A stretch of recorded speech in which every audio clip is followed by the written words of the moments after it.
Hi, I'm Sri Dati, Estate Manager at Willowwood's new project in Tarneit, Alamora.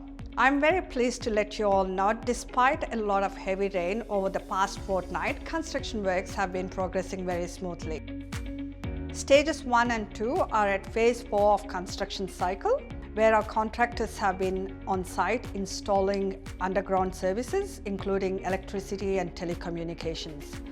Over the next few weeks, our contractors will start road construction. Stage 3 is at phase number 3 on the construction cycle, where trenches are excavated for installation of underground services, which are usually delivered in the order of sewer, drainage, water, and gas. The sewerage and drainage network is controlled by gravity, which is why they are often the deepest assets and are delivered first.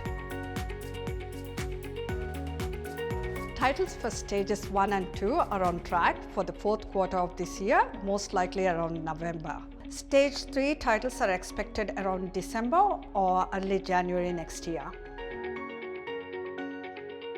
Stay tuned for more updates in the month of June.